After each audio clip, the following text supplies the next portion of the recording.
ఒక చిన్న గ్రామంలో రాజు అనే పేద బాలుడు ఉండేవాడు. అతనికి డ్రాయింగ్ చేయడం అంటే ఎంతో ఇష్టం. కానీ మంచి పెన్సిల్ కొనుగోలు చేసే స్థితిలో అతని కుటుంబం లేదు. ఒకరోజు పాత బొమ్మల బాక్స్లో రాజు ఓ మాయా పెన్సిల్ని కనుగొన్నాడు. అది చాలా సాధారణంగా కనిపించినా ప్రత్యేక శక్తితో నిండింది. రాజు ఆ పెన్సిల్తో ఒక పావురాన్ని వేశాడు. ఆశ్చర్యం! ఆ పావురం బతికిపోయి ఆకాశంలోకి ఎగిరిపోయింది.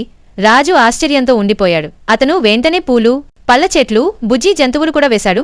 అవన్నీ నిజంగా మారిపోయాయి. ఆ శక్తిని మంచి పనులకు ఉపయోగించాలని రాజు నిర్ణయించాడు. పేదవారి కోసం అన్నం, జలవనరులు, చిన్న చిన్న ఇళ్లు వేసి విలేజ్ అంతా ఆనందంగా ఉండేలా చేశాడు. ప్రజలు అతన్ని ఎంతో ప్రేమించసాగారు. కానీ ఈ విషయం రాజుగారి కుమారుడికి తెలియగా అతను ఆ పెన్సిల్ను అపహరించి తన కోరికను తీర్చుకోవాలనుకున్నాడు.